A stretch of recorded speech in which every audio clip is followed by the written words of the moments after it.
Bismillahirrahmanirrahim. Assalamualaikum warahmatullahi wabarakatuh. Bismillah, alhamdulillah, wassalatu wassalamu ala rasulillah. Kita ngaji lagi ya.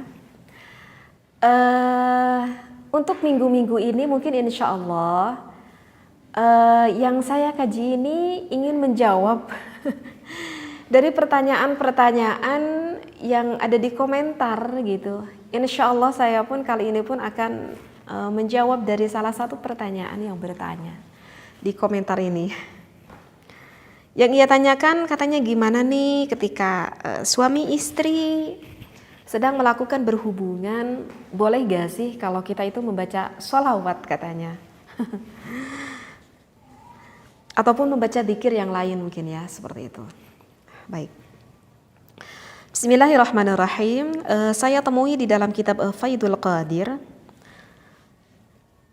Wafil hadisi, jadi ada di dalam suatu hadis ya, hasun ala dzikri, memang kita itu ada anjuran ya untuk selalu berzikir kita kepada Allah. Haitsu alaqa bihi hukmul ahbabiyati, yang mana zikir itu memang kan dikaitkan akan suatu kecintaan. Zikir itu kan artinya ingat. Berarti kalau ingat ya berarti itu menunjukkan bahwa kita itu adalah cinta terhadap siapa yang kita ingat. Dan kita berzikir kepada Allah itu menunjukkan bahwa kita itu yang cinta kepada Allah. Karena kita selalu mengingat akan Allah. Wa kullu mu'minin yarghabu fi dzalika kamalir raghbati liyafuzza bihadhil mahabbati. Dan setiap menginginkan hal tersebut dengan keinginan yang sempurna agar dengan kecintaan ini kita tuh menjadi orang yang beruntung begitu ya.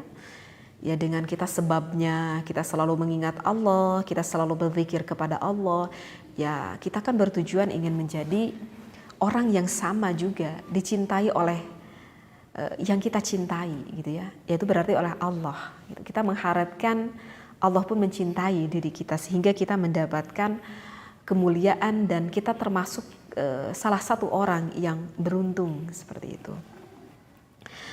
Fatuta'akadu mudawamatu dzikrillahi ta'ala fi jami'il ahwali. Nah, maka kita itu dianjurkan untuk selalu zikir kepada Allah, dianjurkan harus selalu ingat kepada Allah di dalam semua hal.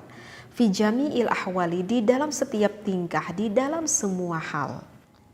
Tetapi ada lakin tetapinya yustasna minadz dzikril qur'ani, tetapi dikecualikan kalau misalkan pasangan suami istri yang sedang berjunub.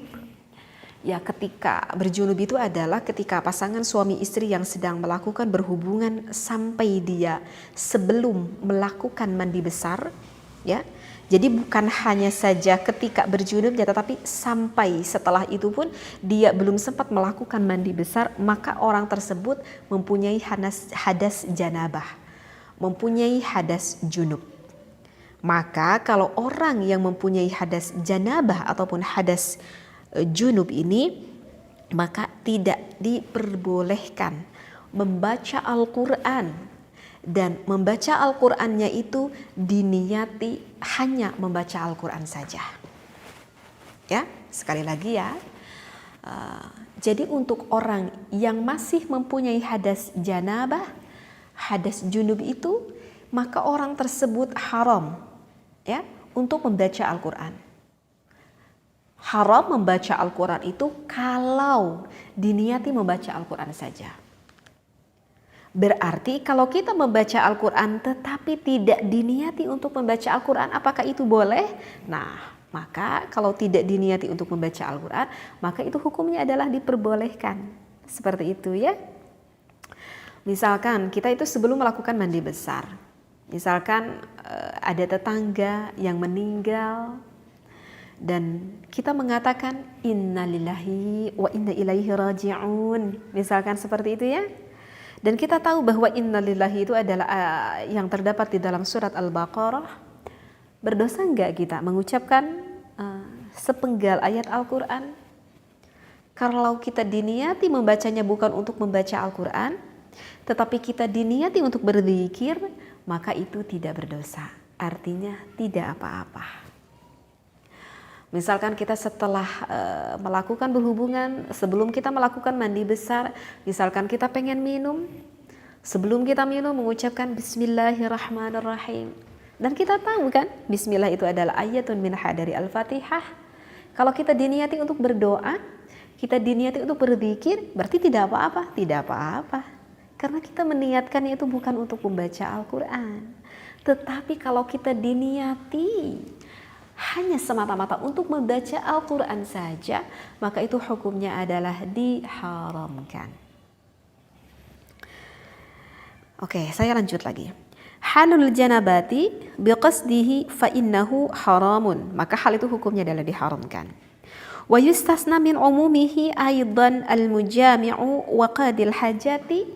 Nah, begitu juga dikecualikan dari min umumihi dari keumuman zikir orang yang sedang melakukan berhubungan intim tidak terlalu jauh dengan orang yang sedang buang hajat. Misalkan dikarenakan sedang buang air kecil ataupun buang air besar juga sama ya. Nah, kalau ini fayukrahu, maka ini hukumnya adalah dimakruhkan. Lahuma dzikrul lisaniyu. Dimakruhkannya itu adalah apa? Fayukrahu, dimakruhkan, lahuma dzikrul lisaniyu, bagi keduanya zikir dengan lisan. Nah, ini adalah jawabannya ya, yang bertanya.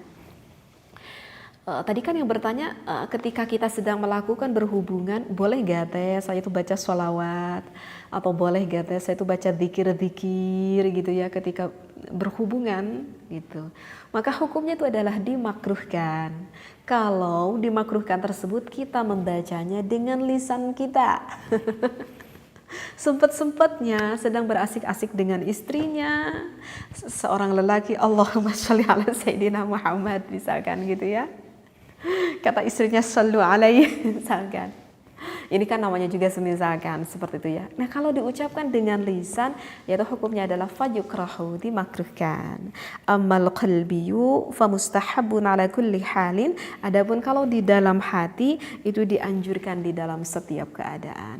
Tetapi kalau misalkan di dalam hati berarti hukumnya apa? Mubah. Hukumnya adalah diperbolehkan, ya. Bisa dipahami ya yang bertanya ya. Jadi sekali lagi saya pertegas, boleh gak kita lagi berhubungan membaca zikir, kalau diucapkan dengan lisan hukumnya makruh. Kalau diucapkan di dalam hati, kita ketika berhubungan hati kita tetap berkata Allah, Allah, Allah, misalkan seperti itu, maka itu tidak apa-apa. Dan itu memang di dalam suatu keadaan apapun memang kita dianjurkan untuk selalu ingat kepada Allah.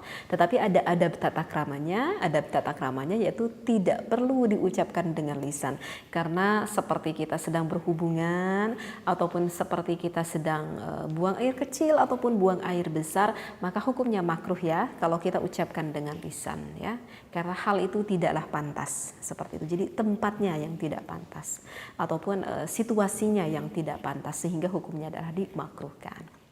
Kecuali kalau kita sebelum pasangan suami istri, sebelum melakukan berhubungan, kita berdoa dulu gitu ya, maka kita ucapkan dengan lisan itu tidak apa-apa ya. Jadi misalkan enggak diucapkan dalam hati, doanya diucapkan dengan lisan, nah kalau itu tidak apa-apa, karena memang hal itu kan belum dilakukan. Jadi ya belum melakukan hal itu ya. Gitu. Dan memang ini ada ya, kenapa boleh diucapkan ketika kita mau melakukan berhubungan, kita berdoa dengan lisan. Memang ini riwayat ada ya dari Imam Bukhari dan juga Muslim dari Anas bin Malik, Nabi Muhammad SAW bersabda, "Lau anna ahadakum idza arada ayyatiya ahlahu," jika salah satu dari kalian yang hendak ingin melakukan berhubungan, qala, maka kata Rasulullah berkata doanya seperti ini, Bismillahi Allahumma, mungkin udah pada tahu ya, pernah saya terangkan ya. Saya baca lagi. Bismillahi Allahumma jannibna syaitana wa jannibis syaitana ma razaqtana fa innahu yuqaddar bainahuma waladun fi dzalik lam yadurruhu syaitana abada. Itu adalah doa sebelum pasangan suami istri mau melakukan hubungan intim, ya. Bismillah ya Allah, Allahumma ya Allah, jannibna syaitan, moga menjauhkan aku dari godaan syaitan, wa jannibis syaitan, dan ya semoga aku menjauhkan dari godaan syaitan, ma zaktana, dari rizki yang engkau berikan kepada kami, kepada aku dan juga kepada istriku. Fa innahu yuqaddar bainahuma waladun fi dzalik. Kemudian jika Allah menakdirkan ketika saya melakukan hubungan ini menjadikan suatu anak, lam yadurruhu syaitan abada, maka syaitan itu tidak akan bisa mencelakakan anak kami itu. Seperti itu. Nah, itu adalah doa bagi pasangan suami istri ketika mau melakukan hubungan. Aduh teh, susah nih nalarnya. Menurut aku segitu juga agak susah ya. Kalau susah udah baca bismillahirrahmanirrahim pun itu jadi doanya, gak apa-apa gitu ya. Baik, mungkin yang bertanya ya, insya Allah ya apa yang saya terangkan ini bisa difahami ya. Baik, wallahu a'lam, wabillahi taufiq wal hidayah. Wassalamualaikum warahmatullahi wabarakatuh.